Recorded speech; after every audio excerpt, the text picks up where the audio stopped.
It's 1773 and Britain is broke. Like, embarrassingly broke. Thanks to a very expensive war with France, King George's wallet looked like this. So naturally, he turned to his favorite ATM, the American colonies. Enter. Taxes. Lots and lots of taxes. Sugar tax, stamp tax, paint tax, glass tax. You name it, they taxed it. And the colonists were not thrilled.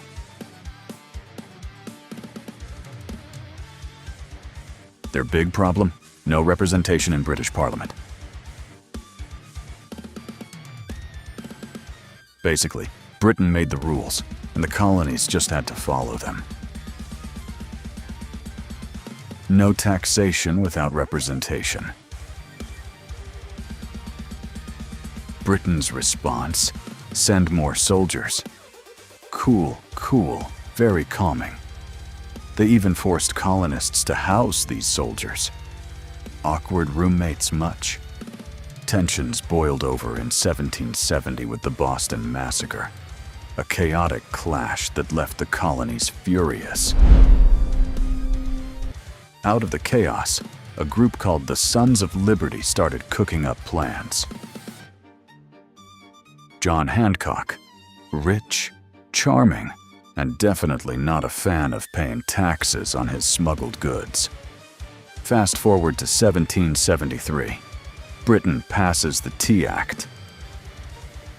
It actually made tea cheaper, but it also gave the East India Company a sneaky monopoly. Colonists smelled a trap, literally and figuratively. If we pay this tax, we accept all of their taxes.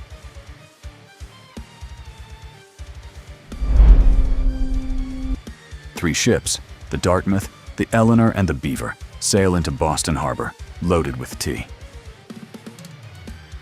And the people of Boston had one simple message. Send it back. But the royal governor, Thomas Hutchinson, refused to let the ships leave. For weeks, the ships just sat there, a floating, ticking, tea-flavored time bomb. Thousands crammed into the Old South Meeting House to figure out what to do. We have done everything in our power. There is nothing more we can do to save the country. That phrase? Totally a secret signal. Subtle, guys. Real subtle. Dozens of colonists quietly slipped out the back and got dressed up as Mohawk warriors. Historically, not the most accurate costumes. Was it a great disguise? No. Did anyone actually believe it? Also, no. But under the cover of night, about 100 men marched toward the harbor. Their mission? Dump every single chest of tea into the sea. They split into 3 teams, one for each ship, and boarded the Dartmouth first.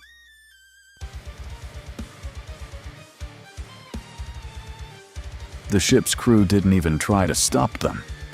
Smart move. They even asked politely for the keys. This was a protest, not a robbery.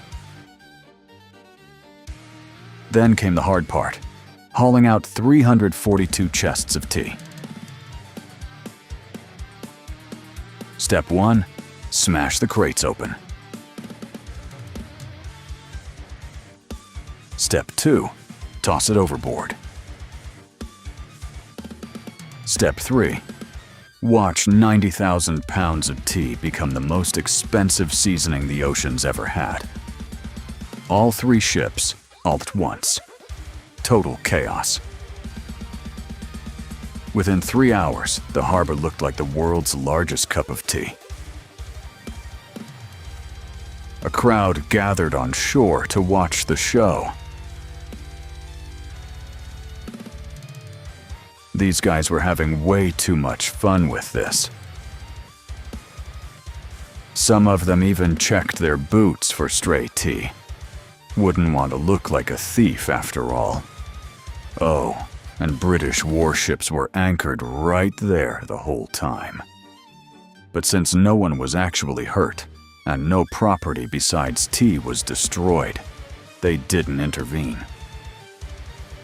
By the end of the night, all 342 chests were gone. The men marched home, careful to sweep the decks clean before leaving. Petty theft wasn't the goal here. Except for that one guy. We see you, buddy. By morning, tea leaves covered the shoreline for miles. News of the Boston Tea Party spread like wildfire through the colonies. And colonists everywhere cheered. This was a bold, unified stand against British rule. Paul Revere himself rode out to spread the news. But across the ocean, King George got the memo. And he was not amused. Steam coming out of his ears, not amused. They will pay for every last leaf.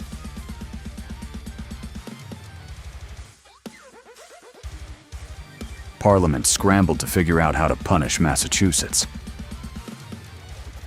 Their answer, the Coercive Acts, known in the colonies as the Intolerable Acts.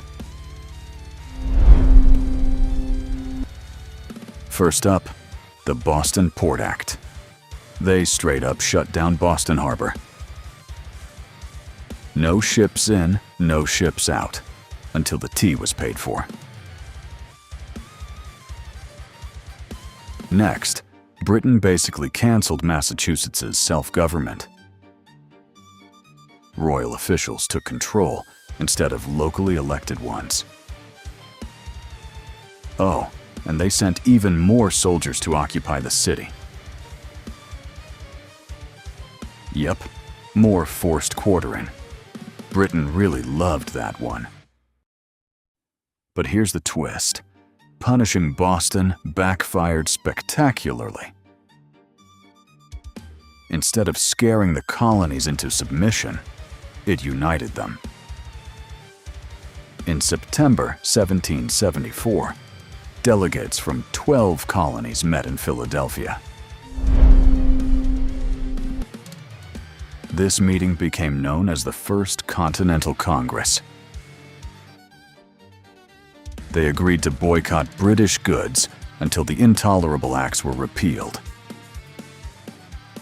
And colonies started organizing militias just in case things got worse. Back in Britain, King George decided enough was enough. Send the army. Show them who's in charge. More troops, more ships, more tension. Both sides were now bracing for something much bigger than a tea party.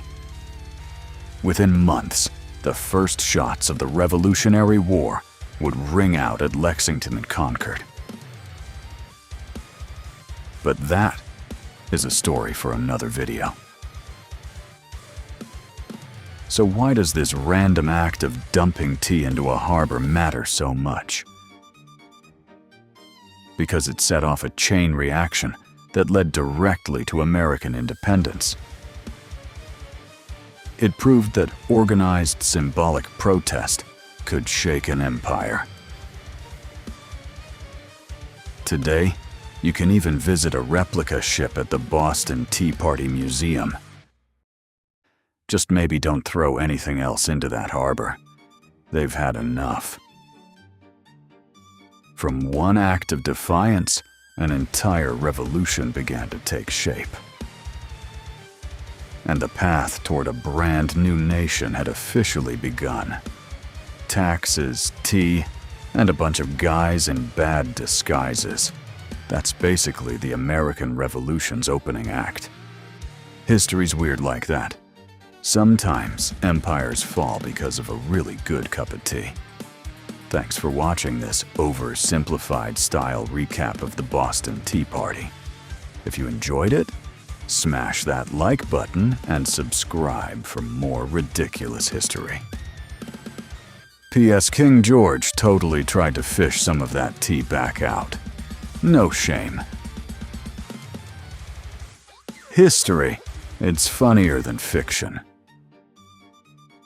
See you in the next one.